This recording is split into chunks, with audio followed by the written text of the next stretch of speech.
¿Qué están haciendo en mi casa? Grité con toda la fuerza que mis pulmones pudieron reunir. Mi corazón latía tan fuerte que pensé que saldría de mi pecho. Frente a mí, arrodillado cerca de la puerta de mi propia casa, se encontraba mi hijo Miguel y su esposa Verónica, con herramientas en la mano, intentando forzar la cerradura. Un enorme camión de mudanzas estaba estacionado justo frente a mi jardín, la puerta trasera abierta con algunos de mis muebles ya cargados adentro. «Papá, ¿no se suponía que estarías de viaje por 2 semanas?» Miguel se puso completamente pálido como si hubiera visto un fantasma. Las herramientas cayeron de sus manos con un ruido metálico que resonó en el silencio de aquella tarde. «Suegro, nosotros solo estábamos...» Verónica tartamudeó, sus ojos nerviosos yendo y viniendo entre el camión y yo, buscando desesperadamente una excusa creíble. Pero déjenme contarles cómo llegué a este momento. Déjenme decirles cómo un simple cambio de planes se convirtió en la revelación más dolorosa de mi vida. Me llamo Ricardo Mendoza, tengo 67 años y soy viudo desde hace 5 años. Mi esposa María Elena fue el amor de mi vida durante 42 años de matrimonio. Cuando falleció, pensé que nunca volvería a sentir ese tipo de dolor profundo, desgarrador. Me equivoqué porque el dolor que sentí aquella tarde al ver a mi único hijo intentando robarme era diferente. Era una traición que cortaba más profundo que todo lo demás. Aquella mañana había comenzado como las demás. Me levanté temprano, 6 de la mañana en punto como siempre. Preparé mi café de olla y revisé mi maleta por 3ª vez. Había planeado este viaje desde hace meses. Mi hermana menor, que vive en Guadalajara, había insistido en que fuera a visitarla. «Ricardo, tienes que salir de esa casa. Tienes que distraerte, hacer algo diferente», me decía por teléfono cada semana. Y tenía razón. Desde que María Elena murió, apenas había salido de casa. Esta casa que habíamos construido juntos, donde habíamos criado a Miguel, donde habíamos celebrado cumpleaños, navidades, donde habíamos vivido una vida entera. Cada rincón guardaba un recuerdo, cada habitación contaba una historia. El taxi llegó a tiempo, a las 8 en punto. Eché un último vistazo a mi casa, cerré la puerta con llave y guardé las llaves en mi bolsillo. Miguel sabía que me iba. Le había hablado del viaje semanas antes. Incluso había venido a visitarme el día anterior para despedirse y desearme buen viaje. Ahora entiendo que esa visita tenía un propósito completamente diferente. La terminal de autobuses estaba llena como siempre. Registré mi equipaje, pasé la seguridad y me senté en la sala de espera con mi libro favorito. Mi autobús estaba programado para las 11, pero a las 10:30, una voz anunció por los altavoces que nuestro autobús había sido cancelado debido a problemas técnicos con el motor. Ofrecieron reprogramar para el día siguiente, pero algo en mí simplemente dijo: «Regresa a casa». No puedo explicar exactamente qué era. Quizás la intuición de un padre, quizás el instinto de un hombre que ha vivido lo suficiente para sentir cuando algo no anda bien. Pero decidí no esperar. Tomé mi maleta, salí de la terminal y llamé otro taxi para regresar a casa. El viaje de regreso duró 40 minutos. Miré por la ventana, viendo las calles familiares de Puebla pasar, pensando que tal vez podría intentar tomar el autobús al día siguiente, o quizás era una señal de que no debía viajar en absoluto. María Elena siempre decía que yo era muy supersticioso, pero ella también creía en las señales del destino. Cuando el taxi dobló en mi calle, algo inmediatamente llamó mi atención. Había un gran camión estacionado justo frente a mi casa. Era uno de esos camiones de mudanzas que se rentan por día. Mi primera reacción fue pensar que quizás algún vecino se estaba mudando, pero al acercarme, mi estómago se revolvió. El camión estaba estacionado exactamente frente a mi entrada, y la puerta trasera estaba abierta. Pagué al conductor y salí del auto con mi maleta, sintiendo que cada paso pesaba más. Mis piernas temblaban ligeramente. Algo andaba terriblemente mal. Podía sentirlo en cada fibra de mi ser. Lentamente subí por la entrada, y fue entonces cuando los vi. Mi hijo Miguel, mi único hijo, el muchacho que había criado, al que había alimentado, que había abrazado cuando tenía pesadillas, estaba arrodillado frente a mi puerta con una herramienta en la mano, y junto a él su esposa Verónica sosteniendo un desarmador. Ambos estaban completamente concentrados en forzar la cerradura de mi casa. Por un segundo mi mente no pudo procesar lo que estaba viendo. Simplemente me quedé ahí, paralizado, observando una escena que parecía sacada de una pesadilla. Detrás de ellos, dentro del camión, podía ver algunos de mis muebles. Reconocí mi vieja mesa auxiliar, esa que había heredado de mi padre. Reconocí las sillas del comedor que María Elena y yo habíamos comprado para nuestro 10º aniversario. Fue entonces que grité: «¿Qué están haciendo en mi casa?». Miguel dejó caer las herramientas y se levantó tan rápido que casi pierde el equilibrio. Su rostro pasó del shock al pánico en pocos segundos. Verónica se quedó congelada con el desarmador todavía en la mano, su boca abriéndose y cerrándose sin emitir sonido. «Papá, no se suponía que viajarías durante 2 semanas», tartamudeó Miguel, y pude ver el sudor formándose en su frente aunque no hacía calor. «Mi autobús fue cancelado», dije, mi voz temblando con una mezcla de shock, incredulidad y rabia comenzando a hervir dentro de mí. «Pero eso no responde mi pregunta. ¿Qué demonios están haciendo tratando de entrar por la fuerza a mi casa?» «Suegro, nosotros solo queríamos…». Verónica intentó hablar, pero las palabras se atascaron en su garganta. «¿Solo qué?». Mi voz subió una octava. «Solo entrar por la fuerza y robar. Solo tomar mis cosas mientras yo estaba ausente». Miré el camión nuevamente, más atentamente esta vez. No eran solo mis muebles. Podía ver cajas, bolsas, objetos envueltos en cobijas. ¿Cuánto tiempo habían estado planeando esto? ¿Cuánto tiempo habían estado esperando que me fuera para poder vaciar mi casa? «No es lo que piensas, papá». Miguel finalmente encontró su voz, aunque sonaba débil, patética. «Podemos explicarte».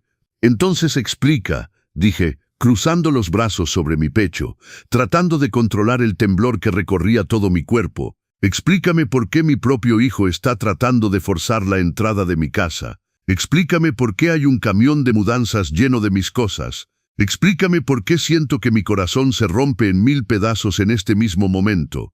Miguel miró a Verónica, y en ese intercambio de miradas pude ver todo lo que necesitaba saber. Habían planeado esto. No era un impulso, no era un malentendido. Era un plan deliberado, calculado, esperando el momento perfecto para ejecutarlo. «Papá, déjame explicarte». Miguel dio un paso hacia mí, pero instintivamente retrocedí. Ese gesto, ese pequeño movimiento de rechazo, pareció herirlo más que cualquier palabra. «Las cosas han sido difíciles para nosotros últimamente».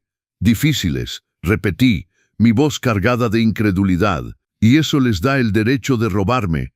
«No te estamos robando». Verónica finalmente encontró su voz, aunque sonaba débil, casi agresiva. «Somos familia. Pensamos que podrías ayudarnos». «¿Ayudar?». Dejé escapar una risa amarga que ni siquiera reconocí como mía. «Ayudar vaciando mi casa mientras estoy ausente, sin siquiera pedírmelo, sin mi permiso». Me acerqué al camión. Necesitaba ver con mis propios ojos qué más habían tomado. Con cada paso hacia ese vehículo, sentía como si caminara hacia mi propia ejecución. Subí por la rampa trasera y comencé a inspeccionar el contenido. Mi corazón se apretó con cada objeto que reconocía.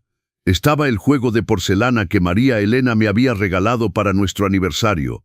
Las lámparas antiguas que habíamos comprado juntos en el mercado de antigüedades hace 30 años. Los cuadros que estaban colgados en la sala, incluyendo el que mi madre había pintado antes de morir.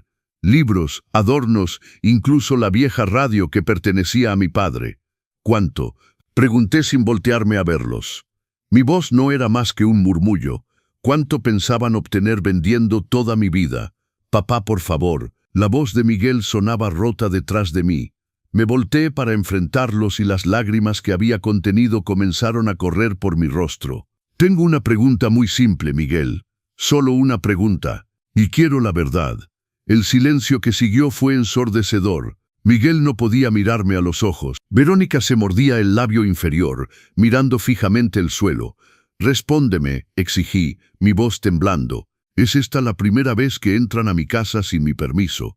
«Nosotros…». Verónica comenzó, pero Miguel la interrumpió. «No», finalmente admitió, y con esa sola palabra sentí como si el aire hubiera sido expulsado de mis pulmones. Ya habíamos venido antes, cuando ibas a la tienda, cuando visitabas a don Carlos, cuando ibas a tus citas médicas. Me apoyé contra el lado del camión. Necesitaba algo que me sostuviera porque mis piernas amenazaban con ceder. ¿Cuántas veces? No lo sé, papá. Varias veces durante los últimos 3 meses. 3 meses. Durante 3 meses había vivido en mi casa, sintiéndome seguro, sintiéndome en casa, mientras mi propio hijo iba y venía como un ladrón. Todas esas veces que sentía que algo estaba fuera de lugar. Todos esos momentos en que pensaba que me estaba volviendo olvidadizo, imaginando que había dejado un objeto en un lugar diferente. No había sido mi imaginación, era real. ¿Qué han tomado antes de hoy? Pregunté, aunque no estaba seguro de querer conocer la respuesta.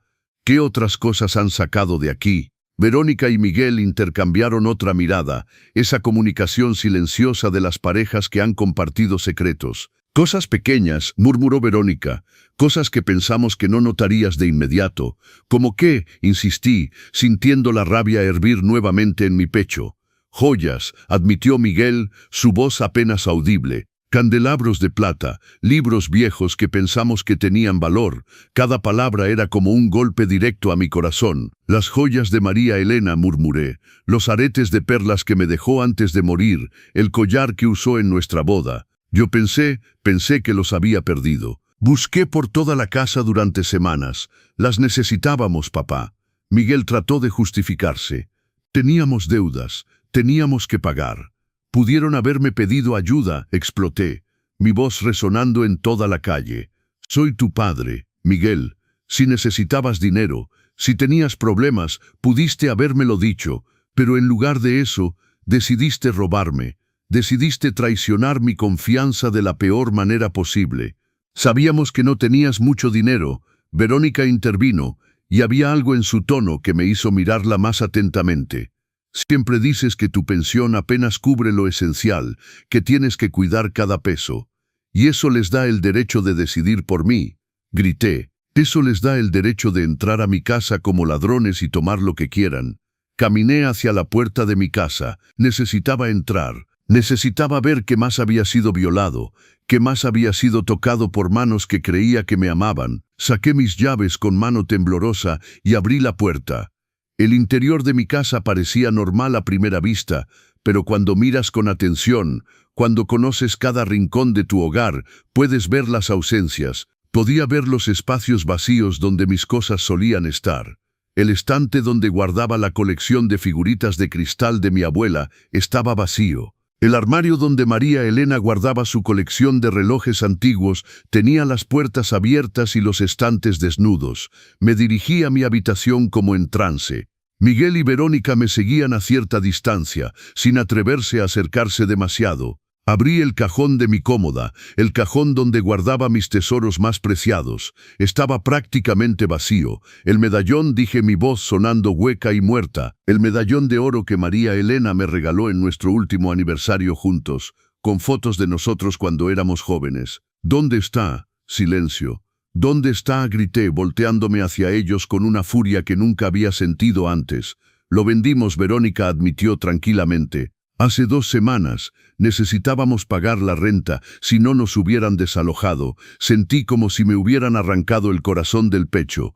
Ese medallón era la cosa más preciosa que tenía. Era el último regalo de María Elena, la última pieza física de nuestro amor que podía sostener en mis manos. Y él lo había vendido. Lo había vendido como si fuera cualquier objeto, sin valor, sin importancia. ¿Cuánto? Pregunté, mi voz temblando de rabia contenida. ¿Cuánto obtuvieron por él? 5,000 pesos, Miguel susurró. 5,000 pesos, vendieron 42 años de matrimonio, de recuerdos, de amor por 5 miserables 1,000 pesos. Me senté en el borde de mi cama, porque si no lo hacía, sabía que colapsaría completamente. Las lágrimas fluían libremente ahora, y no intenté detenerlas. Miguel se acercó, intentó poner su mano en mi hombro, pero me aparté violentamente. No me toques, dije con voz helada. No te atrevas a tocarme. Papá, lo siento tanto. Miguel sollozaba. No queríamos que llegara a esto. Pensamos que si estabas ausente durante 2 semanas, podríamos tomar suficientes cosas para resolver nuestros problemas y nunca tendrías que saberlo. ¿Y luego qué, Miguel?, pregunté, mirándolo directamente a los ojos. ¿Y luego qué? Cuando hubiera regresado de mi viaje y hubiera notado que mi casa estaba vacía, ¿qué me habrían dicho? Que hubo un robo. ¿Me habrían mentido mientras yo lloraba la pérdida de todo lo que amaba? No respondió, porque no había respuesta que pudiera justificar lo que habían hecho. ¿A quién más le han vendido mis cosas? Continué. Necesito saberlo todo. Necesito conocer la magnitud completa de esta traición. ¿Dónde están las joyas de María Elena? Los relojes, la colección de cristales de mi abuela. Hay una casa de empeño en la colonia Centro. Verónica habló, su voz pequeña. Ahí llevamos la mayoría de las cosas. Algunas las vendimos en línea, en esos grupos de compra y venta. ¿Y el dinero?, pregunté. ¿En qué gastaron el dinero que obtuvieron vendiendo mis recuerdos? Teníamos deudas. Miguel comenzó a explicar. La tarjeta de crédito estaba al máximo. Debíamos 3 meses de renta. El carro estaba a punto de ser recuperado.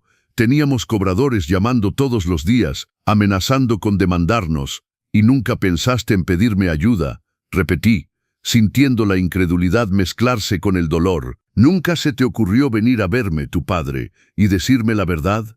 Miguel pasó sus manos por su cara, y pude ver que también estaba llorando, pero sus lágrimas ya no me conmovían como antes. Ya no podía sentir compasión por alguien que había violado mi confianza de manera tan profunda y deliberada.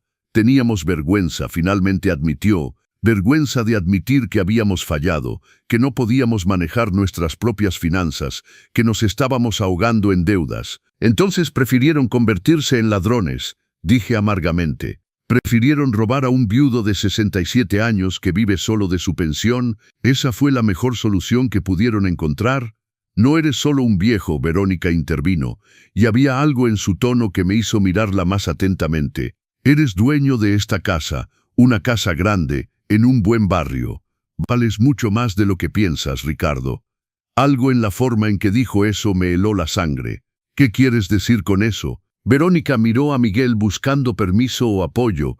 Él negó ligeramente con la cabeza, pero ella pareció ignorarlo. Esta casa vale al menos 800,000 pesos, Verónica dijo, esas palabras cayendo como piedras en el silencio de la habitación. Probablemente más, y tú vives aquí solo en esta enorme casa con todas estas habitaciones vacías, mientras nosotros apenas podemos permitirnos un departamento de una recámara en el peor barrio de la ciudad. Ahí estaba la verdad completa, finalmente expuesta. No se trataba solo de las deudas, se trataba de resentimiento, se trataba de avaricia. Entonces pensaban que no merecía vivir en mi propia casa, dije lentamente, procesando la magnitud de lo que estaba escuchando. Pensaban que yo tenía demasiado y ustedes muy poco. No es justo, Verónica elevó la voz, toda pretensión de remordimiento desapareciendo de su rostro. Trabajamos 60 horas a la semana y apenas podemos sobrevivir, mientras tú estás sentado aquí solo en esta mansión. Esto no es una mansión, respondí con voz temblorosa. Es la casa que María Elena y yo construimos con 40 años de trabajo duro. Es la casa que pagamos con cada peso que ganamos, sacrificando vacaciones, lujos, todo lo que te puedas imaginar. Esta casa está llena de recuerdos de una vida. Los recuerdos no pagan las cuentas, Verónica respondió fríamente. Verónica, cállate, Miguel finalmente explotó. Cierra la boca por una vez. Pero era demasiado tarde, ya había dicho demasiado. El plan completo estaba ahora expuesto frente a mí en toda su horrible claridad. No solo querían robar mis pertenencias, querían robar mi casa, el único lugar en el mundo donde me sentía seguro, donde aún podía sentir la presencia de María Elena. Salgan, dije con voz calmada pero firme. Salgan de mi casa ahora mismo. Papá, por favor, déjame explicarte. Miguel intentó acercarse nuevamente. No hay nada que explicar, lo interrumpí. Quiero que salgan de mi casa inmediatamente y quiero que devuelvan todo lo que está en ese camión ahora. No podemos hacer eso ahora, Verónica dijo fríamente. Algunas de esas cosas ya las vendimos, ya no existen, entonces me las van a pagar, dije, sorprendiéndome a mí mismo por la firmeza en mi voz. Van a pagarme cada peso del valor de todo lo que robaron o llamaré a la policía. ¿Vas a llamar a la policía contra tu propio hijo? Verónica se burló. No seas ridículo. Eres demasiado débil para hacer eso. Inténtalo y verás. La miré directamente a los ojos y algo en mi expresión debió asustarla porque dio un paso atrás. Papá, por favor, Miguel sollozaba abiertamente ahora. No queremos que termine así. Somos una familia. La familia no se roba entre sí, respondí, sintiendo que cada palabra me desgarraba por dentro. La familia no conspira para quitarle todo a uno de los suyos. Lo que ustedes hicieron no es lo que hace una familia. Es lo que hacen los extraños, lo que hacen los criminales. Saqué mi teléfono celular del bolsillo con manos temblorosas. Miguel vio el gesto y palideció aún más. ¿A quién vas a llamar?, preguntó con voz temerosa. Primero voy a llamar a don Carlos, dije, haciendo referencia a mi vecino y mejor amigo. Él es testigo. Necesito que alguien más esté aquí y vea lo que han hecho. Luego voy a llamar a un cerrajero porque voy a cambiar todas las cerraduras de esta casa hoy mismo. Y después voy a llamar a mi abogado. Papá, no puedes hacer eso, Miguel suplicó. Nos arruinarás. Si llamas a la policía tendré antecedentes penales. No podré conseguir empleo. Nos destruirás. Ustedes se destruyeron a sí mismos, respondí, marcando el número de don Carlos. Yo no hice nada excepto ser lo suficientemente estúpido para confiar en mi propio hijo. El teléfono sonó 2 veces antes de que don Carlos contestara. Ricardo, pensé que estarías en el autobús. Carlos, necesito que vengas a mi casa inmediatamente, dije, mi voz quebrándose ligeramente. Ha pasado algo. Necesito un testigo. Ya voy. Respondió sin hacer preguntas, y pude escuchar el ruido de una puerta cerrándose al otro lado de la línea. Vivía a 3 casas de distancia. Estaría aquí en pocos minutos. Colgué el teléfono y miré a Miguel y Verónica. Tienen 2 opciones. Pueden quedarse aquí y esperar a que llegue don Carlos y luego llamaremos a la policía juntos, o pueden comenzar a devolver todo lo que está en ese camión ahora mismo y quizás, solo quizás, consideraré no presentar cargos. Esto es chantaje. Verónica escupió las palabras. No la corregí. Esto es justicia. Es darles una oportunidad que no merecen, una oportunidad que yo nunca tuve cuando ustedes decidieron convertir mi casa en su tienda personal. Miguel miró el camión estacionado afuera, luego me miró a mí y finalmente miró a Verónica. Podía ver el conflicto en su rostro, la batalla interna entre el hijo que alguna vez fue y el hombre en que se había convertido. De acuerdo, Miguel finalmente cedió, su voz apenas un susurro derrotado. Devolveremos todo. ¿Qué? Verónica lo miró con incredulidad. Miguel, no puedes hablar en serio. Basta, Verónica. Miguel pasó sus manos por su rostro, luciendo exhausto y vencido. Esto ha ido demasiado lejos, mucho más lejos de lo que debió. No puedo creer que te estés rindiendo así. Verónica lo miró con desprecio. Sabía que eras débil, pero esto... No soy débil, Miguel la interrumpió, su voz tomando un tono que nunca había escuchado antes. Soy un ladrón, soy alguien que traicionó a su propio padre. Eso no es ser fuerte, Verónica. Eso es ser un cobarde. Por primera vez desde mi llegada, vi remordimiento sincero en los ojos de mi hijo, pero era demasiado tarde. El daño estaba hecho, la confianza estaba rota, y no estaba seguro de que pudiera repararse alguna vez. Comiencen a sacar las cosas del camión, ordené, cruzando los brazos, todo hasta el último objeto. Miguel asintió y salió de la casa. Verónica lo siguió, pero no sin antes lanzarme una mirada llena de puro resentimiento. Me quedé en mi habitación, mirando el cajón vacío donde mis tesoros más preciados solían estar, sintiendo un vacío en mi pecho que sabía que ningún objeto devuelto podría llenar. Escuché pasos apresurados afuera, luego la voz familiar de don Carlos. «Ricardo, ¿dónde estás?» «Aquí, en mi habitación», llamé. Don Carlos apareció en la puerta, sin aliento por haber corrido. Era un hombre de mi edad, 65 años, con cabello gris corto y ojos perspicaces que no se perdían nada. Había sido mi vecino durante 20 años y mi mejor amigo durante 15. ¿Qué pasó? Pensé, Dios mío, es Miguel. Sus ojos se abrieron de sorpresa al ver a mi hijo y su esposa descargando muebles del camión. ¿Qué está pasando? Le conté todo, cada detalle doloroso, cada confesión devastadora. Don Carlos escuchó en silencio, su expresión pasando de la sorpresa a la incredulidad y finalmente a la indignación. Ese miserable ingrato, gruñó cuando terminé. Ese desgraciado, después de todo lo que has hecho por él. No sé qué hacer, Carlos, admití, sintiendo que las lágrimas amenazaban con regresar. Es mi hijo, mi único hijo. ¿Cómo puedo denunciarlo? ¿Cómo puedo llamar a la policía y arruinar su vida? Él arruinó su propia vida. Don Carlos puso su mano en mi hombro y casi arruina la tuya también. Ricardo, lo que hicieron es grave. No es solo robo, es premeditado, es sistemático. Entraron a tu casa durante meses. Lo sé, murmuré. Sé todo eso, pero sigue siendo mi hijo, y tú sigues siendo su padre. Don Carlos respondió firmemente. Un padre que merece respeto, amor y honestidad. No traición, no robo, no manipulación. Bajamos juntos, salimos al frente de la casa. Miguel y Verónica descargaban los muebles con movimientos lentos y rencorosos. Ya habían devuelto varias piezas, pero el camión todavía estaba medio lleno. ¿Cuánto queda?, pregunté. Bastante, Miguel respondió sin mirarme a los ojos. Nos tomó toda la mañana cargar. Entonces les tomará toda la tarde descargar, dije, sin una pizca de simpatía. Quiero que todo sea devuelto exactamente a su lugar. Cada mueble, cada caja, cada objeto. Don Carlos se quedó conmigo, una presencia silenciosa y solidaria. Observamos a Miguel y Verónica trabajar, sudando bajo el sol de la tarde. Los vecinos comenzaron a salir, curiosos por el camión y la actividad inusual. Podía ver las miradas, las conversaciones susurradas, las especulaciones. La señora Ramírez de la casa vecina se acercó cautelosamente. «Ricardo, ¿todo está bien? Pensé que ibas a viajar».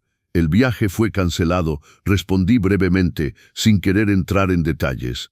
«Oh, qué lástima. Bueno, si necesitas algo». Dejó la oferta flotando en el aire antes de alejarse, claramente sintiendo que había más en la historia, pero sin atreverse a preguntar directamente. 2 horas pasaron. El sol comenzaba a descender en el horizonte cuando el camión finalmente fue vaciado. Entré a la casa para inspeccionar, don Carlos siguiéndome de cerca. Los muebles habían regresado, pero todo se sentía diferente. Ya no era mi santuario seguro. Ahora era un lugar que había sido violado, invadido, profanado. Todavía faltan muchas cosas, dije, mirando los espacios vacíos que permanecían. Las joyas, los relojes, el medallón, la colección de cristales. Los vendimos, Miguel admitió, entrando detrás de nosotros. No podemos devolverlos porque ya no los tenemos. Entonces me van a dar una lista, dije con voz firme. Una lista completa de todo lo que vendieron. Dónde lo vendieron, cuándo y por cuánto. Y me van a pagar el valor real de cada objeto, no la miseria que probablemente obtuvieron en la casa de empeño. No tenemos ese dinero, Verónica protestó. Te dijimos que estamos en la ruina. Entonces conseguirán el dinero, repliqué fríamente. Tomarán trabajos adicionales, harán lo que sea necesario, pero me pagarán cada peso, y si no podemos, Verónica me desafió. Entonces presentaré cargos, dije simplemente. Tengo un testigo ahora, señalé a don Carlos. Tengo evidencia de intento de allanamiento. Tengo su confesión grabada. Levanté mi teléfono celular y vi cómo ambos palidecían al darse cuenta de que había grabado toda la conversación desde la llegada de don Carlos. Eso es trampa, Verónica acusó. No, don Carlos intervino con voz helada. Eso es inteligencia, es protegerse contra personas que claramente no tienen escrúpulos. Miguel se dejó caer en el sofá, luciendo completamente derrotado. ¿Cuánto tiempo tenemos? Tienen 1 mes, decidí en el momento. 1 mes para conseguir el dinero y devolver el valor de todo lo que robaron, o iré a la policía con todo lo que tengo. 1 mes no es suficiente. Verónica protestó. Las deudas que tenemos suman más de 40,000 pesos, y eso sin contar lo que te debemos. No es mi problema, dije, y cada palabra dolía porque sabía que estaba cerrando una puerta, quizás para siempre. Tuvieron 3 meses para robarme. Tienen 1 mes para compensarme. Eres cruel. Verónica escupió las palabras. No la corregí. Soy justo. Algo que tú claramente no entiendes. Tomé mi teléfono nuevamente y marqué otro número. Esta vez era el cerrajero, Martín, que había usado antes cuando perdí mis llaves hace unos años. Buenas tardes, soy Ricardo Mendoza. Necesito cambiar todas las cerraduras de mi casa. Todas. ¿Puede venir hoy? Es urgente. El cerrajero dijo que podría estar aquí en una hora. Colgué y miré a Miguel y Verónica. Tienen una hora antes de que llegue el cerrajero, dije. Después de eso, nunca podrán entrar a esta casa de nuevo sin mi permiso explícito. Papá, por favor. Miguel se levantó, acercándose a mí con las manos extendidas en súplica. No hagas esto. Sigo siendo tu hijo, un hijo que me robó. Respondí, sintiendo mi corazón romperse con cada palabra. Un hijo que conspiró para quitarme mi casa. Un hijo que vendió el último regalo de mi difunta esposa por 5 miserables 1000 pesos. Estaba desesperado. Miguel sollozaba. No sabía qué más hacer. Pudiste haberme pedido ayuda. Repetí por enésima vez. Pudiste haber venido a mí con la verdad. Sí, no tengo mucho dinero, pero habría vendido algo. Yo mismo habría pedido un préstamo. Habría hecho algo. Pero me quitaste esa opción. Me quitaste mi derecho a decidir sobre mi propia vida, sobre mis propias pertenencias. Lo siento, papá. Miguel lloraba ahora abiertamente. Lo siento tanto. Yo también, dije tristemente. Yo también lo siento. Don Carlos me tomó suavemente del brazo. Ricardo, ¿por qué no te sientas? Has tenido un día terrible. Puedo supervisar hasta que llegue el cerrajero. Me senté, sintiéndome repentinamente agotado. Todo el peso del día, del shock, de la traición cayó sobre mí como una ola gigante. Me senté en mi sofá favorito, ese que María Elena y yo habíamos comprado juntos hace tantos años, y cerré los ojos. Escuché a don Carlos hablar con Miguel y Verónica en voz baja pero firme, dejándoles claro que se quedaría allí hasta que se fueran. Escuché el ruido del tráfico afuera, el canto de los pájaros en los árboles del jardín, todos esos sonidos cotidianos que de repente parecían pertenecer a otra vida, a otro mundo donde mi hijo no era un ladrón. Cuando abrí los ojos, el cerrajero ya había llegado. Era un hombre de mediana edad llamado Martín, que había trabajado en mi casa antes. Me saludó con una sonrisa amable que se desvaneció cuando vio mi expresión y la atmósfera tensa en la habitación. Señor Ricardo, dijo que era urgente, comentó, mirando con cautela a Miguel y Verónica que estaban sentados en silencio al otro lado de la habitación. Sí, necesito que cambie todas las cerraduras, confirmé, levantándome con esfuerzo. La puerta de entrada, la puerta trasera, la puerta del garaje, todas. Martín preguntó con sorpresa.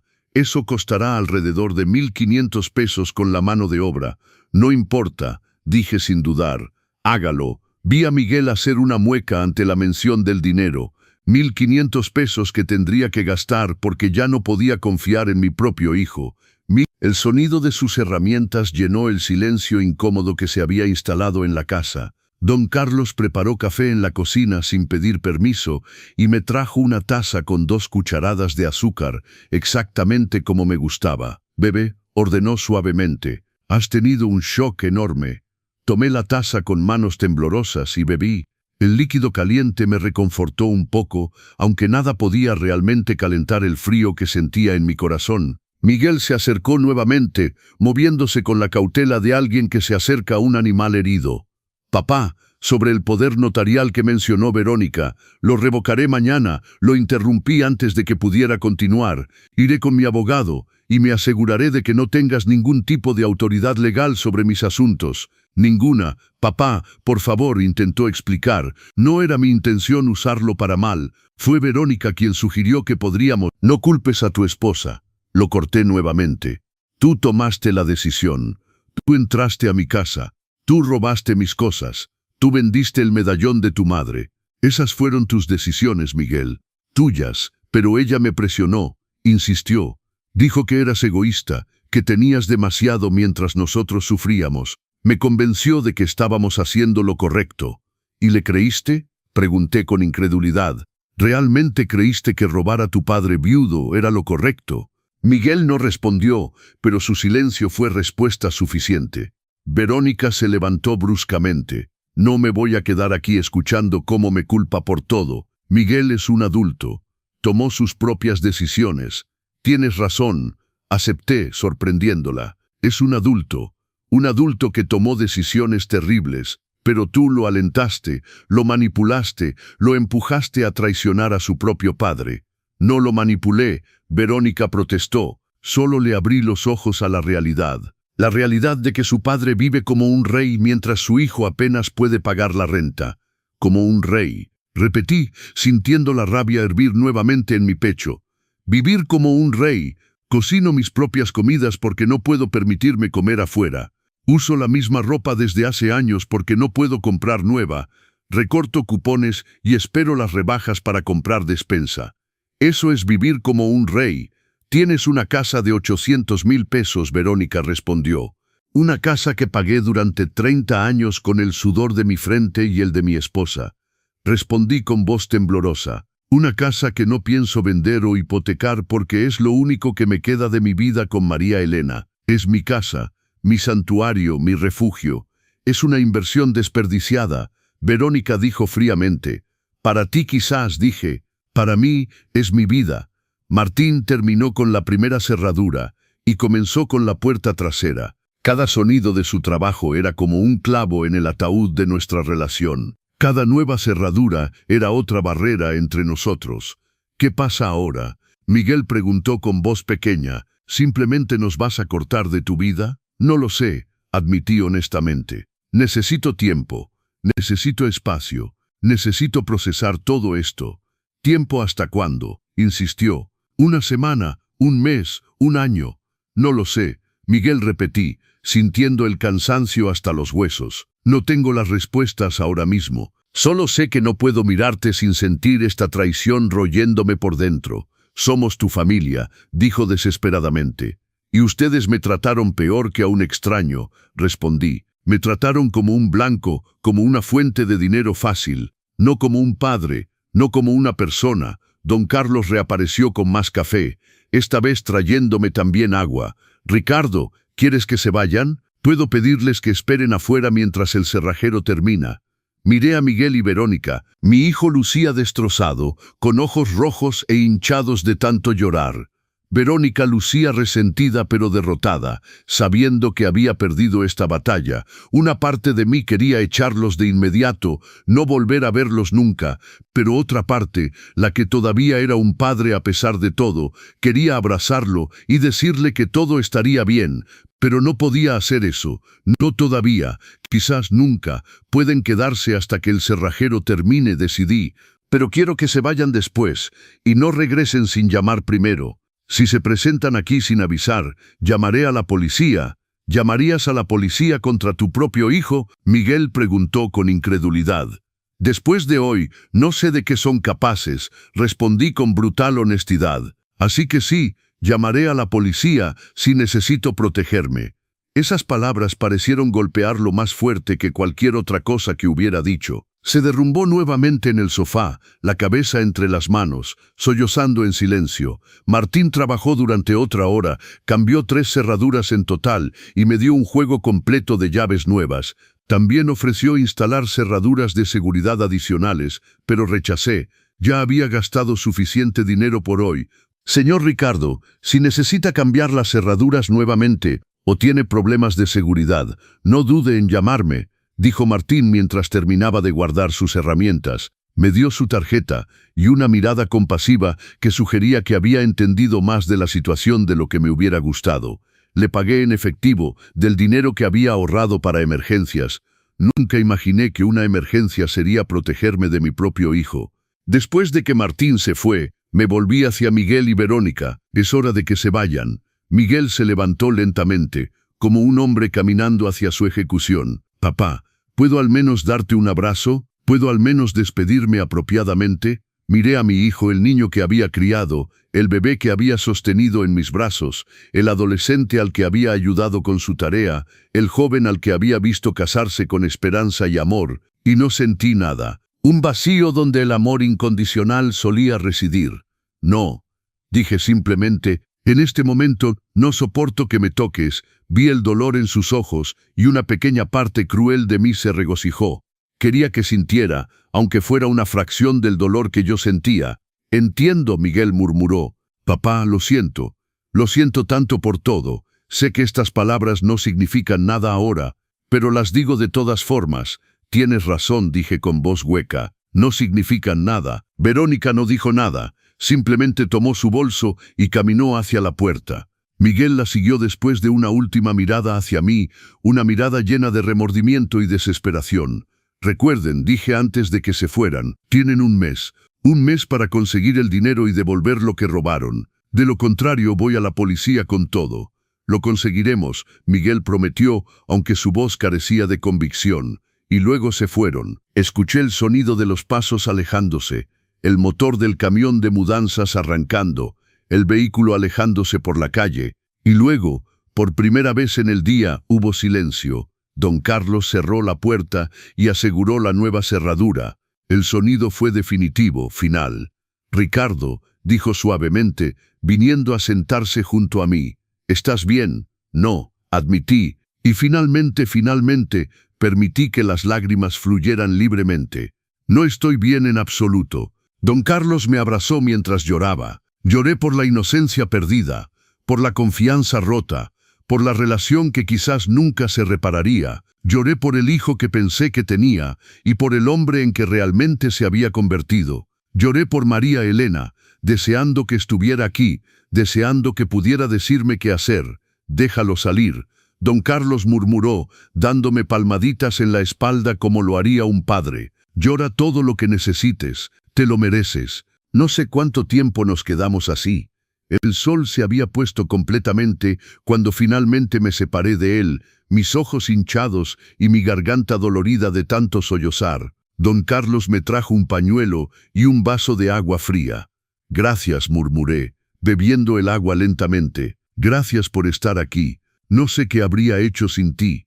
No tienes que agradecerme, don Carlos respondió firmemente. Esto es lo que hacen los amigos, los verdaderos amigos. Esa palabra verdaderos resonó en mi mente. Verdaderos amigos, verdadera familia. ¿Qué significaban realmente esas palabras? Había pensado que la familia era sagrada, que la sangre era más espesa que el agua, que un hijo siempre sería un hijo. Pero hoy me había enseñado que la familia podía traicionarte tan profundamente como cualquier extraño, quizás más profundamente porque confiabas en ellos de una manera que nunca confiarías en nadie más. Tienes que comer algo, don Carlos dijo levantándose del sofá.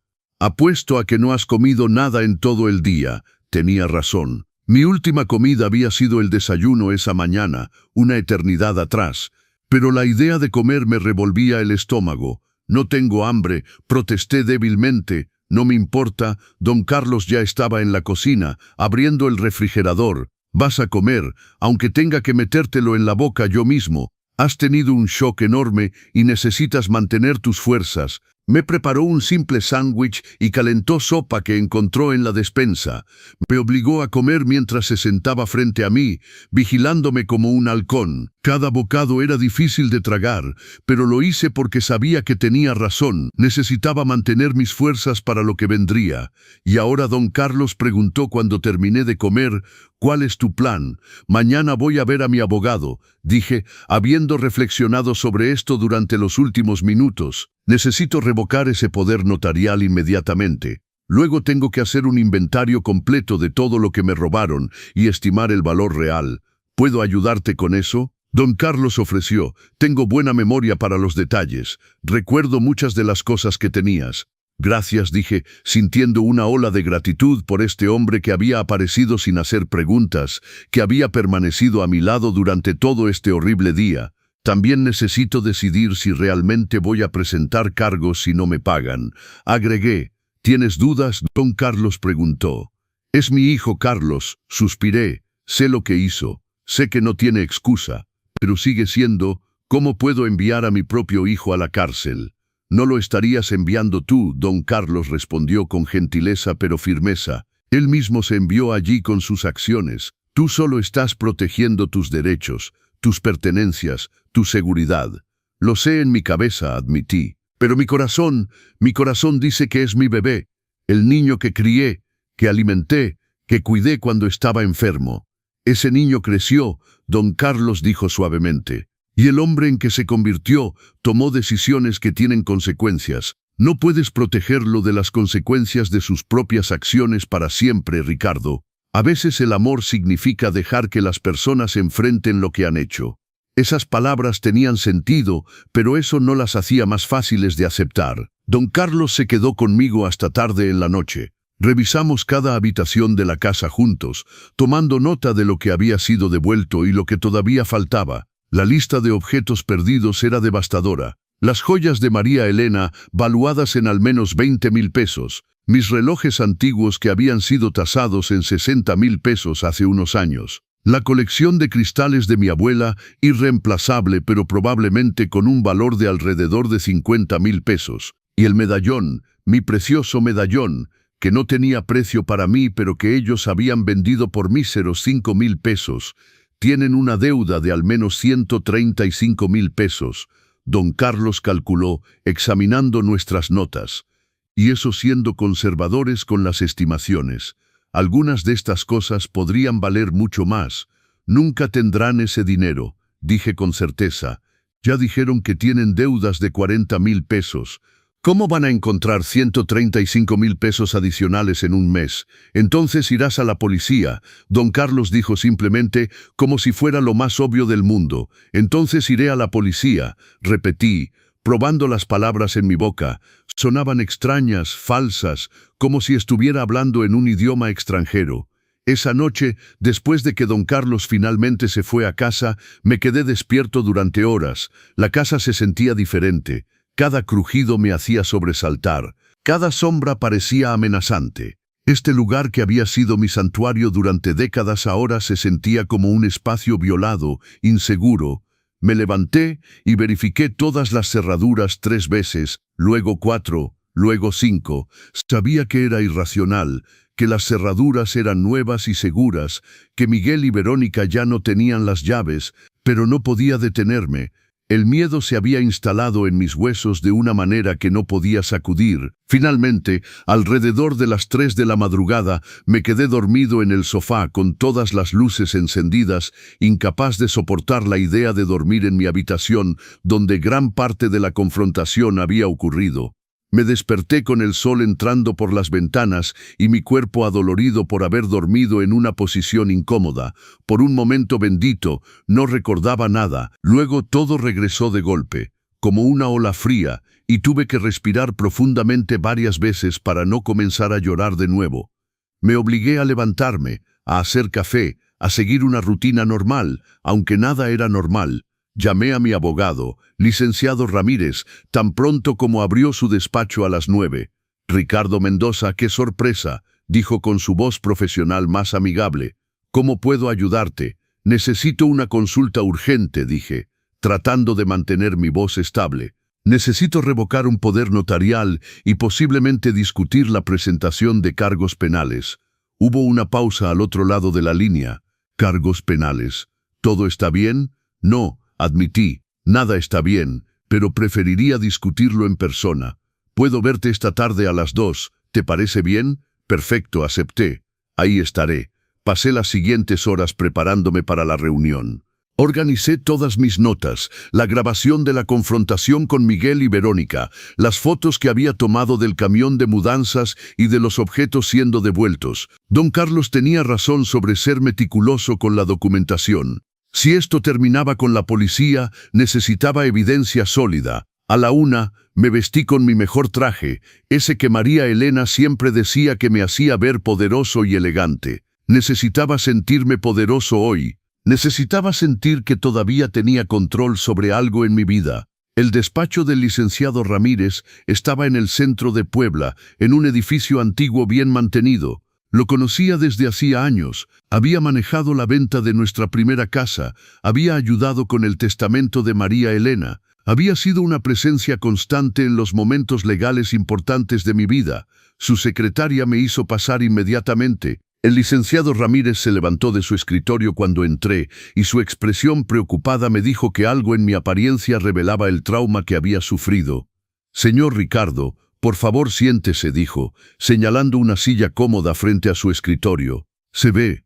No estoy bien», dije honestamente, sentándome. No estoy nada bien, pero necesito su ayuda para resolver esto. Y luego le conté todo, cada detalle doloroso de ese horrible día. El licenciado Ramírez escuchó sin interrumpir, tomando notas ocasionales, su expresión volviéndose más seria con cada revelación.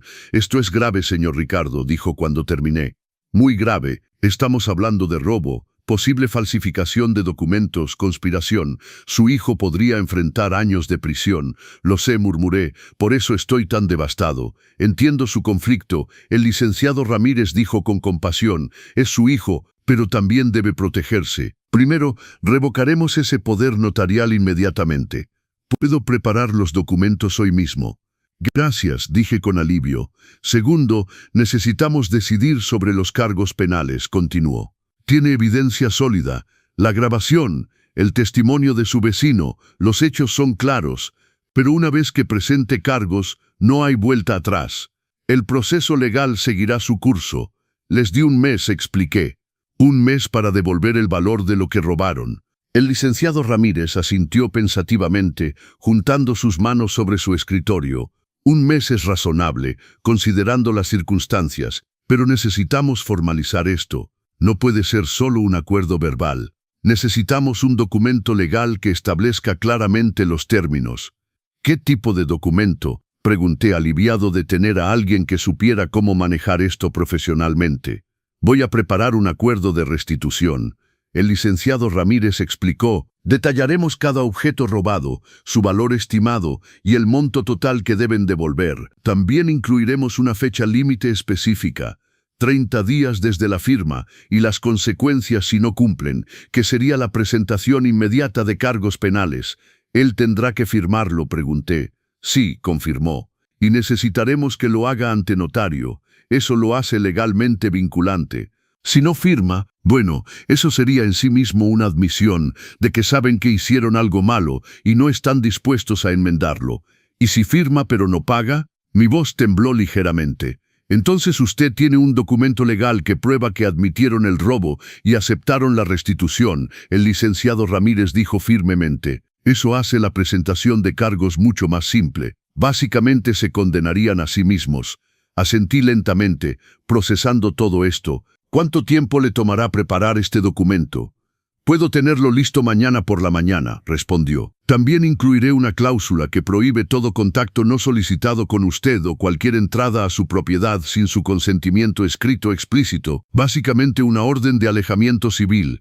Gracias, licenciado Ramírez, dije, sintiendo por primera vez desde ayer que alguien estaba de mi lado protegiéndome. No sé qué haría sin su ayuda. Para eso estoy aquí, respondió con una sonrisa amable. Ahora hablemos del poder notarial. Tiene el documento original. Saqué el documento de mi bolso. Lo había guardado en mi caja fuerte en casa con otros papeles importantes. El licenciado Ramírez lo examinó cuidadosamente, frunciendo el ceño mientras leía. Este poder es bastante amplio, comentó con preocupación. Más de lo que debería ser para un poder temporal postoperatorio. ¿Quién redactó esto? Un abogado que Miguel recomendó, admití, sintiendo un nuevo peso en mi estómago. Dijo que era un amigo suyo, que nos daría un buen precio. Señor Ricardo, el licenciado Ramírez me miró seriamente. Este documento le da a su hijo autoridad sobre prácticamente todos sus asuntos financieros y legales. Con esto, teóricamente, podría vender su casa, vaciar sus cuentas bancarias, pedir préstamos a su nombre. ¿Se da cuenta de lo peligroso que es esto? Sentí como si me hubieran golpeado, pero el abogado dijo que era estándar, que era lo necesario para manejar mis cuentas durante mi convalecencia. Le mintió, el licenciado Ramírez dijo francamente. O era incompetente, o lo hizo intencionalmente. Sospecho que fue lo último. Pagó por este servicio. Miguel pagó, recordé. Dijo que era su regalo para mí, para que no tuviera que preocuparme por los honorarios legales mientras estaba enfermo. Ya veo, el licenciado Ramírez tomó algunas notas adicionales. Necesitamos revocar esto inmediatamente, y también debo investigar a ese abogado. ¿Recuerda su nombre? Le di el nombre, y vi cómo la expresión del licenciado Ramírez se oscureció aún más. Conozco a ese hombre, dijo con disgusto. Ha tenido varias quejas ante el colegio de abogados. Trabaja en áreas grises, digamos. No me sorprendería que hubiera colaborado intencionalmente con su hijo en esto. ¿Quieres decir que Miguel había planeado esto hace 2 años? La magnitud de la traición seguía creciendo. Es posible, el licenciado Ramírez dijo prudentemente, o quizás solo quería tener la opción por si acaso. De cualquier manera, este poder notarial debería haberse revocado hace mucho tiempo. El hecho de que su hijo nunca lo sugiriera es revelador. Salí del despacho del licenciado Ramírez 2 horas después con un plan claro, pero un corazón aún más pesado. El poder notarial sería oficialmente revocado al día siguiente. El acuerdo de restitución estaría listo en 48 horas. Y si Miguel y Verónica no cumplían, tendría todo lo necesario para presentar cargos que podrían enviarlos a prisión. Cuando llegué a casa, encontré a don Carlos esperándome en su jardín. Se acercó inmediatamente cuando me vio bajar del taxi. «¿Cómo te fue?», preguntó con preocupación. «¿Está todo bajo control?». «Está bajo control», respondí con cansancio. «El licenciado Ramírez está preparando todo». Pero descubrí algo peor, Carlos. El poder notarial que le di a Miguel hace 2 años era mucho más amplio de lo que debería haber sido. Básicamente, le daba control completo sobre mi vida financiera. Don Carlos palideció. «Dios mío, Ricardo. ¿Quieres decir que él podría haber vendido mi casa sin mi conocimiento?» Terminé la frase por él. «Podría haber vaciado mis cuentas, podría haber hecho cualquier cosa». Y el abogado que redactó el documento es conocido por trabajar en las áreas grises de la ley. Entonces Miguel planeó esto hace 2 años. Don Carlos dijo lo que ambos estábamos pensando, o al menos se aseguró de tener las herramientas necesarias cuando llegara el momento. Asentí. No sé qué es peor. Esa noche, nuevamente dormí mal. Las pesadillas me atormentaban. Soñé que llegaba a casa y la encontraba completamente vacía. Soñé que abría mis cajones y todo había desaparecido. Soñé con el rostro de Miguel, pero era el de un extraño, alguien que nunca había conocido realmente. Me desperté a las 5 de la madrugada, empapado en sudor, con el corazón latiendo aceleradamente. No podía volver a dormir. Me levanté, hice café y me senté en la cocina mirando el amanecer por la ventana. Mi teléfono sonó alrededor de las 7. Era un número desconocido. Dudé antes de contestar, pero finalmente lo hice. «Papá», era la voz de Miguel, rota y desesperada. «Por favor, no cuelgues». Debería haber colgado. Debería haber terminado la llamada inmediatamente. Pero algo en su voz me detuvo. «¿Qué quieres, Miguel?», pregunté con voz cansada. «Necesito hablarte», dijo rápidamente, como si temiera que colgara en cualquier momento. «Por favor, dame solo 5 minutos, 5 minutos para explicarte algo». «Ya te explicaste suficiente el otro día», respondí fríamente. «No, no me expliqué», insistió. «Hay cosas que no te dije, cosas que necesitas saber». «¿Más mentiras?», pregunté amargamente. «No, la verdad». Su voz se quebró. «La verdad completa que debí haberte dicho hace meses». Suspiré profundamente. Contra mi mejor juicio, contra todas las advertencias en mi cabeza, dije: «Tienes 5 minutos, habla». Lo escuché respirar profundamente al otro lado de la línea. «Perdí mi trabajo hace 8 meses, no hace 3 como te dije». 8 meses. Fui despedido debido a una reestructuración de la empresa. Mi mano se apretó en el teléfono. «¿Y por qué no me lo dijiste?» «Vergüenza», admitió. «Pura vergüenza. Siempre estabas tan orgulloso de mí, de mi carrera, de lo bien que me estaba yendo. No podía soportar decirte que había fallado». «Perder un trabajo no es fallar, Miguel», dije, sintiendo una mezcla de frustración y dolor. «Es algo que le pasa a la gente. Pudiste habérmelo dicho». Lo sé ahora». Su voz temblaba. «Pero en ese momento solo podía pensar en cuánto iba a decepcionarte, así que mentí. Te dije que todo estaba bien, que el trabajo era genial, que estábamos bien financieramente». Mientras se hundían en deudas, dije, comenzando a entender el cuadro completo. «Sí», confirmó. «Usamos tarjetas de crédito para mantener una apariencia de normalidad, para pagar la renta, para comprar comida, para que pareciera que todo iba bien cuando iba a visitarte. Y luego las deudas crecieron tanto que ni siquiera podíamos hacer los pagos mínimos. Y fue entonces cuando decidiste robarme», dije sin suavizar las palabras. «Fue entonces cuando Verónica comenzó a hablar de ti», Miguel dijo. «De cómo vivías solo en esa gran casa, de cómo tenías todas esas cosas viejas que valían dinero. Al principio la ignoré, pero las deudas seguían creciendo. Los cobradores no dejaban de llamar. Estábamos a punto de ser desalojados, y entonces decidiste que tu padre era la solución fácil. Terminé por él. No fue así, protestó débilmente. O quizás sí lo fue. Ya no sé, papá. Mi cabeza estaba tan confundida, estaba tan desesperado. Verónica seguía diciendo que solo tomaríamos algunas cosas, cosas que no notarías de inmediato, solo lo suficiente para salir del hoyo. ¿Y el medallón?, pregunté, mi voz quebrándose. Eso era solo para salir del hoyo. Silencio al otro lado de la línea, luego con voz apenas audible. Teníamos que pagar la renta. Íbamos a ser echados a la calle ese día. El medallón era lo más valioso que podíamos encontrar rápidamente. Papá, lo siento tanto. Si pudiera retroceder el tiempo. Pero no puedes, lo interrumpí. No puedes retroceder, Miguel. No puedes deshacer lo que hiciste. No puedes devolverme la confianza que rompiste. Lo sé, Miguel sollozaba al otro lado de la línea. Lo sé, y me está matando. Cada vez que cierro los ojos, veo tu cara. Esa expresión cuando nos descubriste. Nunca había visto tanto dolor en tus ojos, papá. Y saber que causé ese dolor. ¿Por qué me llamaste Miguel?, pregunté. ¿Qué es lo que realmente quieres? Quiero que sepas que Verónica y yo nos estamos separando, dijo, y esas palabras me tomaron completamente por sorpresa. ¿Qué? Fue todo lo que pude decir. Después de que salimos de tu casa el otro día, tuvimos una pelea horrible, explicó. La peor de nuestro matrimonio. Le dije que nunca debimos haber hecho lo que hicimos, que era imperdonable. Ella dijo que yo era débil, que era patético por sentirme culpable. Dijo que tú tenías más de lo que necesitabas y que no había nada malo en tomar lo que legítimamente nos pertenecía. Lo que legítimamente les pertenecía, repetí con incredulidad. Nada en mi casa les pertenecía, Miguel.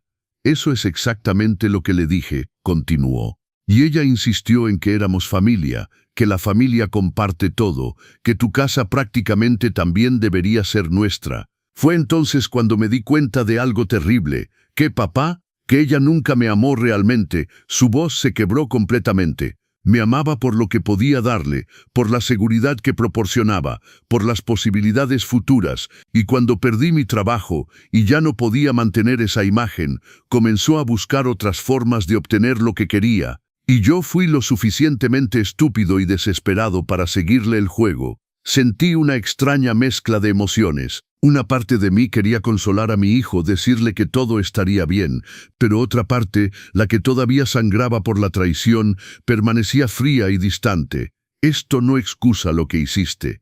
Finalmente dije. Verónica puede haber sugerido la idea, pero tú tomaste la decisión. Tú entraste a mi casa, tomaste mis cosas, vendiste el medallón de tu madre. Tienes razón, admitió, y voy a arreglar las cosas, papá. Conseguí un trabajo ayer. No es gran cosa, solo un trabajo en una bodega, turno de noche, pero paga bien. Y también conseguí un segundo trabajo durante el día en una gasolinera. Entre los dos trabajos puedo ganar alrededor de 12,000 pesos al mes. Hice cálculos mentales rápidos. No era suficiente para pagar 335,000 pesos en un mes. Lo sé, dijo con frustración. He estado pensando en esto sin parar. Estoy tratando de vender mi carro. Podría sacar unos 30,000 pesos. Y tengo cosas que puedo vender. Mi computadora, mi guitarra, todo lo que tenga valor. ¿Y Verónica?, pregunté. ¿Ella está contribuyendo a esto? Se fue, dijo. Simplemente empacó sus cosas anoche y se fue a vivir con su hermana. Dijo que si yo era lo suficientemente estúpido como para arruinar nuestras vidas por un viejo egoísta, entonces ella no quería ser parte de eso. La frase viejo egoísta me golpeó como una bofetada. Así es como me veía. Así es como probablemente me había visto durante años. Solo había sido demasiado ciego para notarlo. Entonces estás solo, observé. Sí, confirmó. Pero quizás eso es lo que necesito. Quizás he necesitado estar solo durante mucho tiempo para entender quién soy realmente sin que alguien más me diga qué pensar o qué hacer. Miguel, aprecio que me llames y me digas todo esto, dije con cautela, pero eso no cambia la situación. Mi abogado está preparando un acuerdo de restitución. Tendrás que firmarlo ante notario. Y si no puedes pagar el monto completo en un mes, tendré que presentar cargos. Lo entiendo, dijo con voz resignada, y lo acepto. Hagas lo que hagas, papá, lo acepto. Me lo merezco.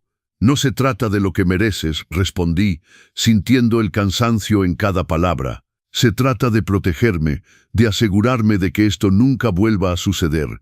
Nunca volverá a suceder, prometió con vehemencia. Te lo juro por la memoria de mamá, nunca volveré a hacer algo así. La mención de María Elena me atravesó como un cuchillo. No jures por tu madre, dije con voz temblorosa. No mezcles su nombre en esto. Ella estaría devastada si supiera lo que hiciste. Lo sé, Miguel sollozaba, y eso es lo que más me duele, saber que decepcioné no solo a mi padre, sino también a la memoria de mi madre. Terminamos la llamada poco después. No había mucho más que decir. Miguel prometió estar disponible para firmar el acuerdo cuando estuviera listo. Yo no prometí nada. No podía prometer perdón. No podía prometer una relación reparada. Solo podía prometer que pensaría en todo lo que había dicho. Y 2 días después, el licenciado Ramírez me llamó para decirme que el acuerdo estaba listo. Miguel vino a su despacho esa tarde, luciendo demacrado y agotado. Tenía ojeras como si no hubiera dormido en días. Había perdido peso. Su ropa le quedaba holgada. «Hola, papá», dijo cuando me vio. Su voz era apenas un susurro. Miguel, respondí con un breve asentimiento. El licenciado Ramírez nos hizo sentar y explicó los términos del acuerdo. Miguel escuchó en silencio, asintiendo de vez en cuando. Cuando el licenciado Ramírez terminó, Miguel firmó sin hacer preguntas, sin intentar negociar. Su firma temblaba ligeramente en el papel. «Entiendo que probablemente no podré pagar todo en un mes», dijo después de firmar. «Pero quiero que sepas que voy a intentarlo con todas mis fuerzas. Y si no puedo, aceptaré las consecuencias. No huiré, no me esconderé, enfrentaré lo que hice». Asentí, sin confiar en mi voz para hablar. Verlo así tan roto y derrotado, me rompía el corazón. A pesar de todo, todavía era mi hijo. Esa parte nunca cambiaría, sin importar lo que hubiera hecho. Las semanas siguientes fueron las más duras de mi vida. Cada día me despertaba, sintiendo el peso de la decisión que tendría que tomar. Miguel me llamaba cada semana para informarme de su progreso. Vendí mi carro por 30,000 pesos, me informó la primera semana. Vendí mi computadora, mi guitarra, mi televisión, todo lo que tenía de valor. Conseguí un tercer trabajo los fines de semana. Estoy trabajando casi 80 horas a la semana, durmiendo apenas. Don Carlos venía a visitarme todos los días. Me traía comida, me obligaba a salir a caminar, me mantenía cuerdo. Una tarde, mientras tomábamos té en mi sala, me hizo la pregunta que había estado evitando. «¿Qué vas a hacer cuando se acabe el mes?», preguntó directamente. «No lo sé», admití. «Honestamente no lo sé, Carlos. Veo cuánto está trabajando, veo que realmente lo siente, pero eso no cambia lo que hizo». «No, eso no lo cambia», don Carlos estuvo de acuerdo. «Pero tienes que decidir qué es más importante para ti, la justicia o la familia». «¿Por qué no puedo tener ambas?», pregunté con frustración.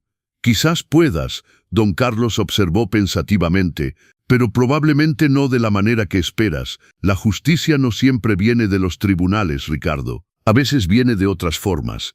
Esas palabras me dieron mucho en qué pensar. Pasé noches despierto, luchando con mi conciencia. Pensé en María Elena, en qué me aconsejaría hacer.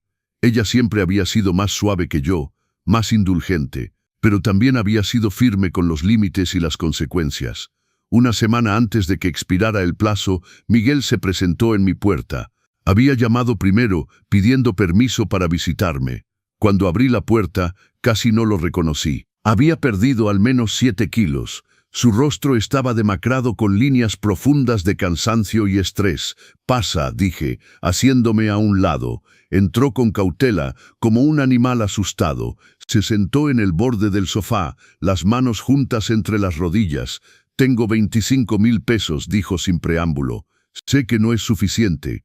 Me faltan todavía 110,000 pesos. He intentado todo, papá. He trabajado hasta que pensé que me iba a desmayar. Vendí todo lo que poseía. Incluso intenté conseguir un préstamo, pero sin empleo estable y con mi historial crediticio arruinado, ningún banco me daría nada». «Miguel», comencé. pero levantó la mano. «Déjame terminar, por favor», suplicó. «Sé que el acuerdo dice que si no pago el monto completo, presentarás cargos. Y lo entiendo, lo acepto, pero antes de que lo hagas, necesito decirte algo».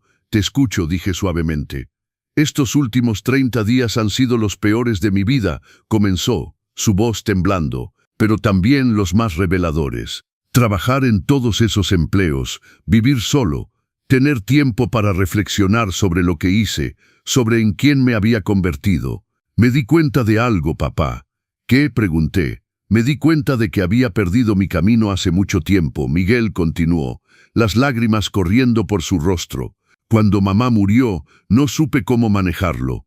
En lugar de hablarte, en lugar de procesar mi dolor, simplemente lo enterré. Me concentré en el trabajo, en fingir que todo estaba bien, en ser lo que pensaba que debía ser. Sentí mi propia garganta apretarse. No habíamos hablado realmente de la muerte de María Elena, no como deberíamos haberlo hecho. Ambos habíamos sufrido en silencio, cada uno tratando de proteger al otro. Y luego conocí a Verónica», continuó. «Y ella era tan segura de sí misma, tan decidida. Me hizo sentir que podía ser fuerte de nuevo. Pero lo que realmente estaba haciendo era dejar que alguien más tomara decisiones por mí. Dejar que alguien más me dijera quién debería ser. Miguel, todos cometemos errores en las relaciones», dije suavemente. «Lo sé», me interrumpió. «No estoy tratando de justificar nada. Solo estoy tratando de explicar cómo llegué al punto en que pensé que robar a mi propio padre era una opción aceptable. Había perdido mi brújula moral, papá. Había perdido de vista quién era realmente». Se secó las lágrimas con el dorso de su mano, un gesto tan familiar de cuando era niño que sentí un dolor agudo en el pecho. Estos 30 días, trabajando sin parar, viviendo con casi nada, enfrentando lo que hice, fue como despertar de una pesadilla, dijo. «Y me di cuenta de otra cosa más». «¿Qué?», pregunté, mi voz apenas un susurro. «Me di cuenta de que lo que más lamento no es que me hayas atrapado, es que lo hice en primer lugar, es que traicioné todo lo que tú me enseñaste sobre honestidad e integridad». «¿Qué esperas de mí con esto, Miguel?», pregunté, sintiendo las lágrimas amenazando con volver. «¿Qué esperas que diga?». «Nada», respondió, sorprendiéndome. «No espero tu perdón, no espero que olvides lo que hice, solo quería que supieras que estos 30 días cambiaron mi vida. Me enseñaron quién no quiero volver a ser nunca más, y sin importar lo que decidas hacer, ya sea presentar cargos o no, voy a pasar el resto de mi vida tratando de ser el hombre que mamá hubiera querido que fuera». Nos quedamos sentados en silencio durante un largo momento.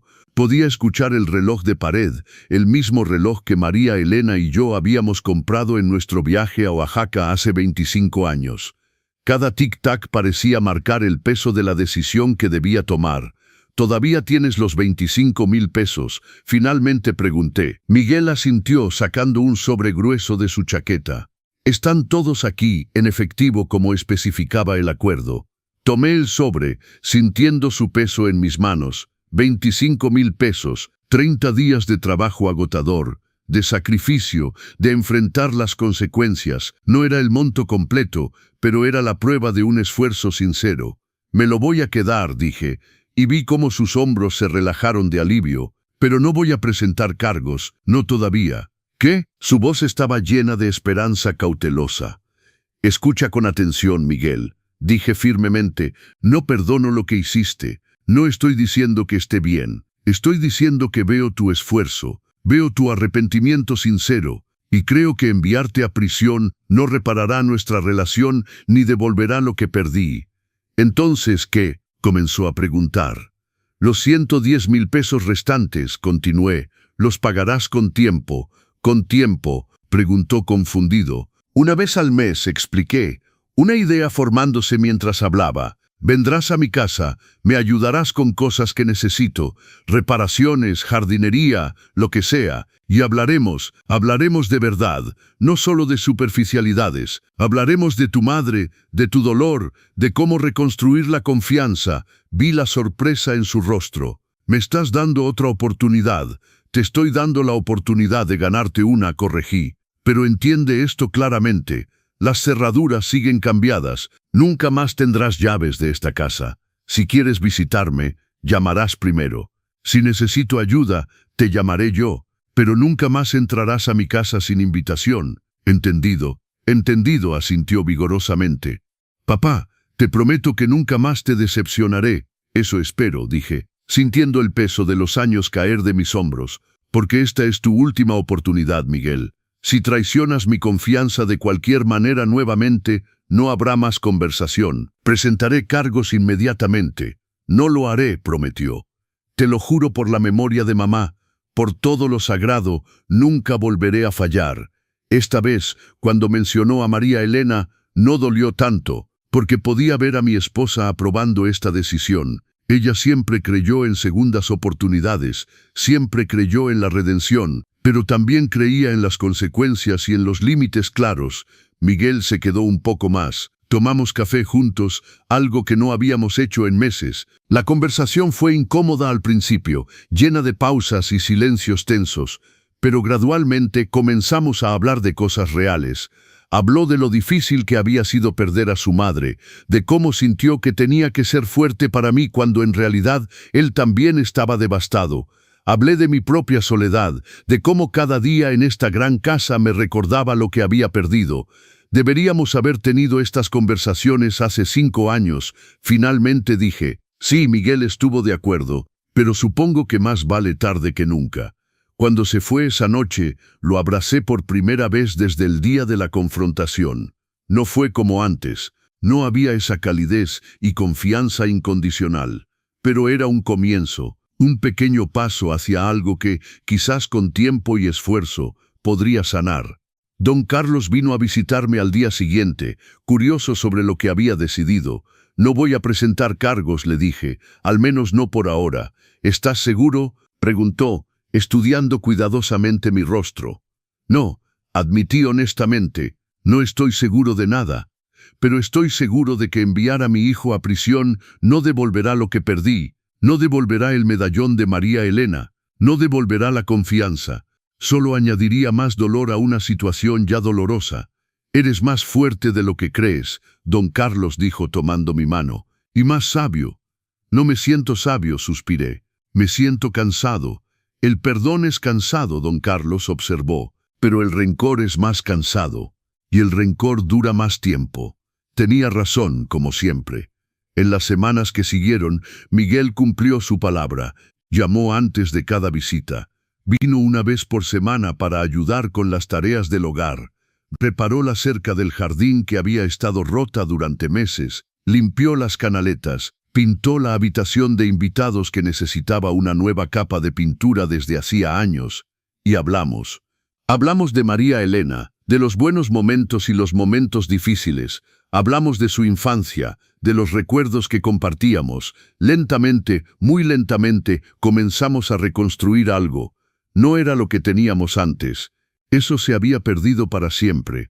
Pero era algo nuevo, algo construido sobre honestidad y límites claros en lugar de suposiciones y confianza ciega. Si esta historia te ha conmovido hasta ahora, me encantaría saber de dónde nos estás viendo. Déjame un comentario contándome tu país o ciudad. Cada mensaje que recibo en los consejos del abuelo me motiva a seguir trayendo estas historias de vida que nos hacen reflexionar sobre nuestras propias relaciones familiares. Un sábado por la tarde, 3 meses después de aquel terrible día, Miguel llegó con una caja de herramientas. Noté que la puerta del garaje está haciendo un ruido extraño, dijo. Pensé que podría arreglarla hoy si te parece bien. Me parece bien, respondí, y nos dirigimos juntos al garaje.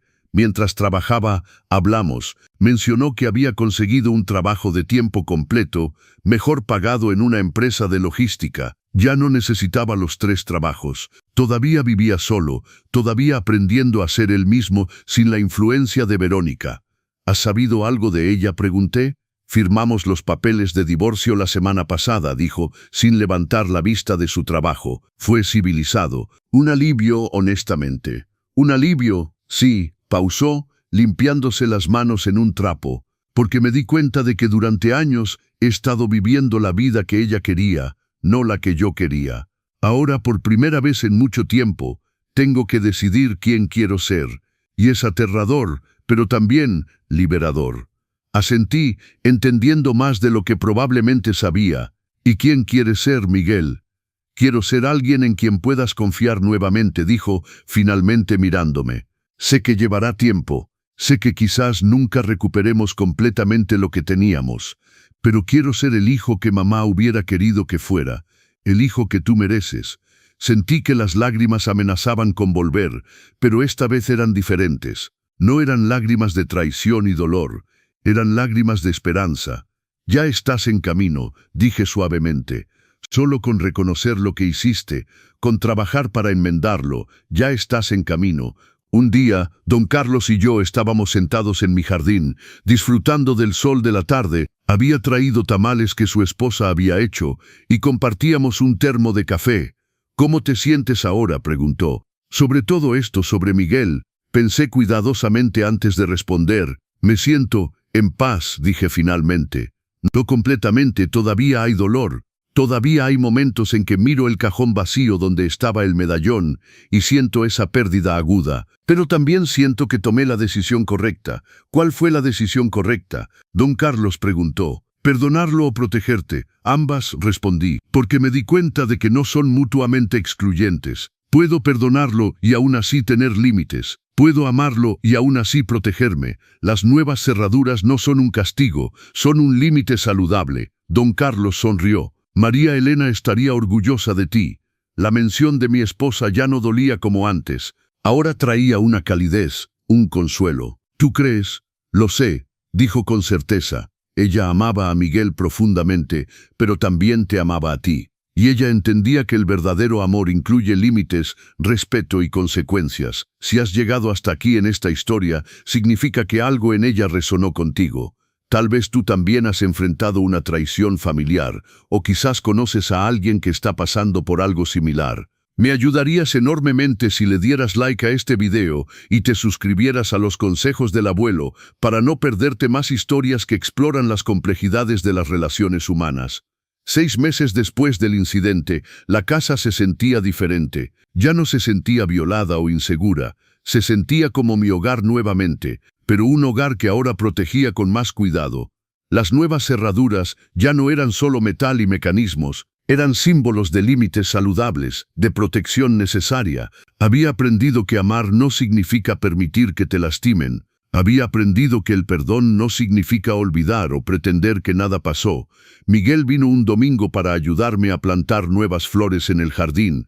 Mientras trabajábamos juntos en la tierra, me habló de sus planes. Estaba ahorrando dinero, pensando en inscribirse en cursos nocturnos para obtener una certificación que le ayudaría en su carrera. Suena bien, dije, genuinamente complacido. Tu madre siempre decía que nunca es tarde para aprender. La extraño, Miguel dijo en voz baja, sus manos deteniéndose en la tierra. Cada día la extraño. Y a veces pienso en cómo todo esto la habría lastimado, y me siento aún peor. Ella te amaba, dije, mirándolo, y creo que estaría orgullosa de cómo has trabajado para enmendar las cosas. No del robo, nunca de eso, pero sí de tu esfuerzo por hacer las cosas bien después. ¿De verdad lo crees?, preguntó, sus ojos buscando los míos. Lo creo, respondí honestamente, porque tu madre creía en las segundas oportunidades, pero también creía que las segundas oportunidades se ganan, no se regalan. Continuamos trabajando en silencio por un rato, el tipo de silencio cómodo que solo viene cuando las personas están empezando a reconstruir una conexión real. Esa noche, después de que Miguel se fuera, me quedé en mi sala, mirando alrededor de mi casa. Tantas cosas habían cambiado. Todavía faltaban objetos que nunca recuperaría. El medallón de María Elena, sus joyas, los relojes antiguos, la colección de cristales de mi abuela. Esas pérdidas siempre dolerían, pero también había ganado algo. Había ganado el conocimiento de mi propia fuerza.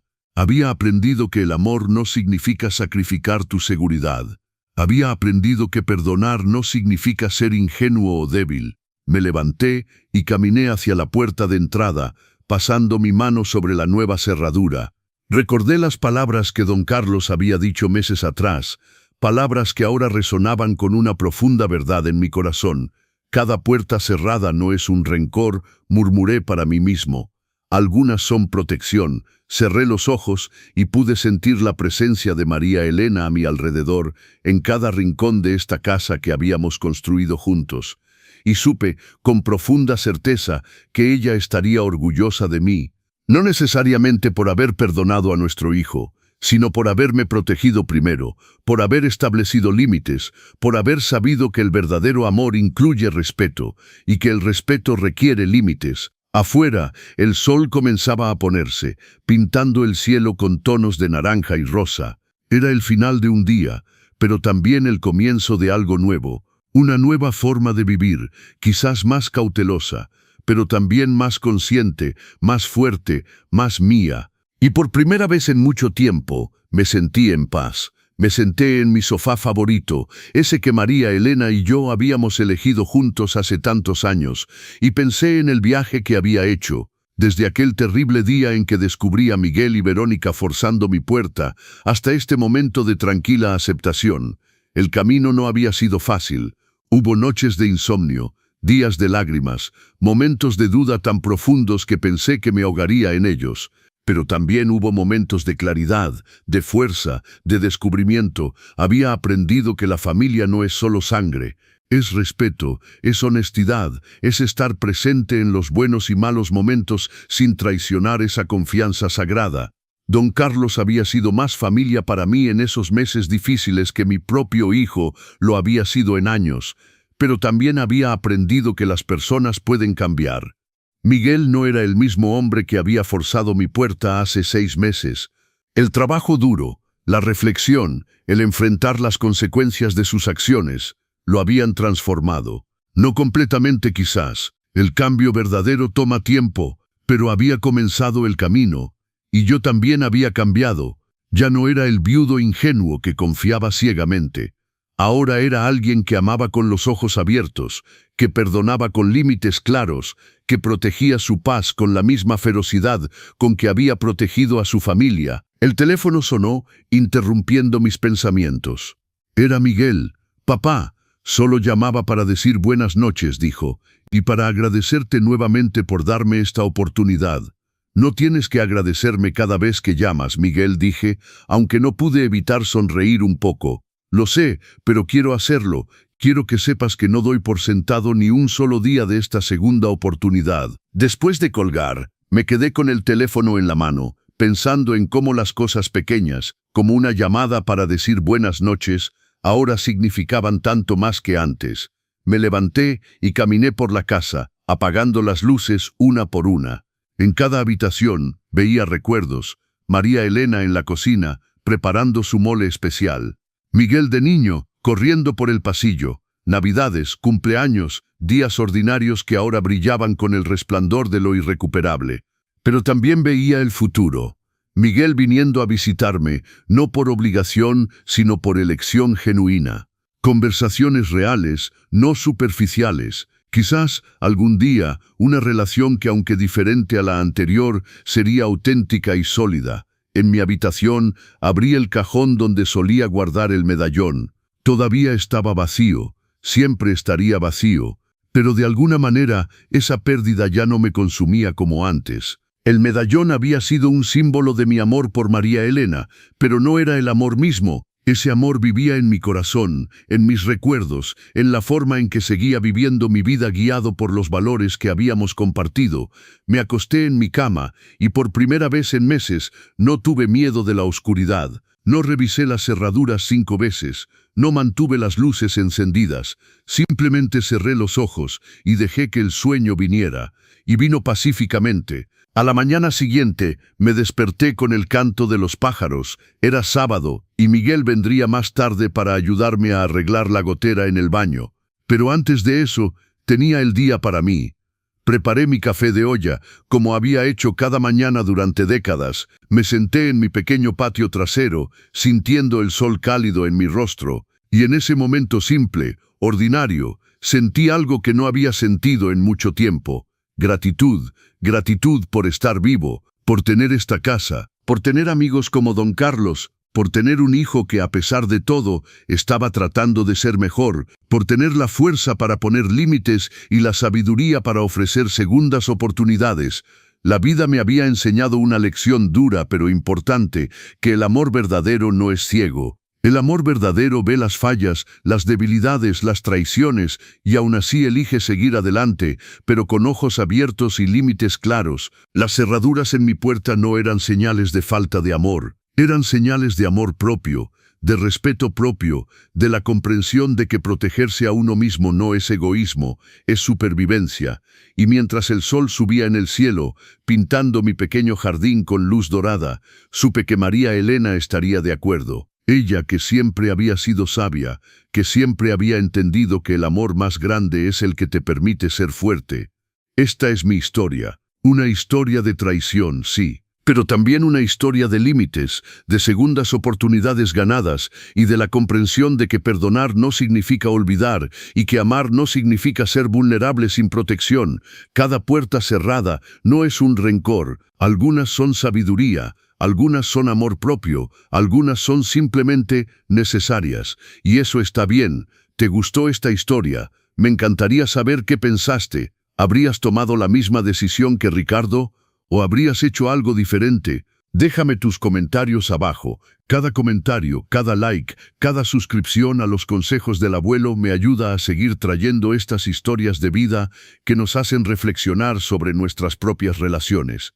Si conoces a alguien que esté pasando por una situación similar, comparte esta historia con ellos. A veces, saber que no estamos solos en nuestras luchas hace toda la diferencia. Y no olvides suscribirte a los consejos del abuelo y activar la campanita para no perderte las próximas historias. Tengo muchas más historias de vida preparadas que sé que te van a conmover tanto como esta. Hasta la próxima historia, con respeto y gratitud desde los consejos del abuelo.